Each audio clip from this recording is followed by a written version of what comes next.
দারুন নাজাতকে যারা ভালোবাসেন এই ভিডিওটি তাদের জন্য। বাংলাদেশের মানচিত্র পেরিয়ে দারুন নাজাত পৌঁছে গেছে বিশ্বের দরবারে। দারুন নাজাত নাম শুনলে এ যেন শান্তির আভাস হৃদয়ের ভিতরে প্রবেশ করে। দারুন নাজাতে এসে যা দেখেছি তা আমাদের হৃদয়কে শান্ত করে দিয়েছে। যেদিকে দু চোখ যায় যেন সব জান্নাতি গোলাপ ফুল ফুটে আছে। কালকে আমাদের দিন হুরের পরে গিলমান পাওয়া যাবে। এই ছোট ছোট বাচ্চারাই যেন এক একটি গিলমান। এখান থেকে কত ছাত্র তৈরি হয়েছে তা আল্লাহ ভালো জানেন। যিনি এই ছাত্রদেরকে তৈরি করতে নিজের মাথা থেকে পায়ে ঘাম ফেলেছেন তিনি আ.খ.ম. আবু বকর সিদ্দিক। কালকে আমাদের দিন 10 জন সাহাবীদের মধ্যে একজন থাকবেন জান্নাতের সুবাস পেয়েছেন যিনি।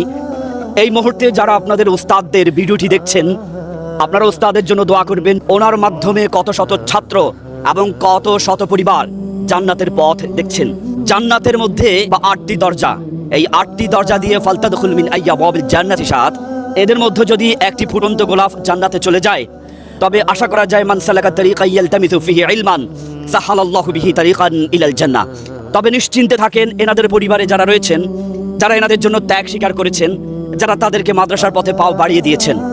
আপনারা নিশ্চিত জানেন এই ছোট বাচ্চারা যখন পাওগুলো মাটিতে দিয়ে দেয় মাদ্রাসা যাওয়ার পথে, তখন আল্লাহ রাব্বুল আলামিন বলেছেন ফেরেশতারা পখম মানে পাখিদের পর বিছিয়ে দেন।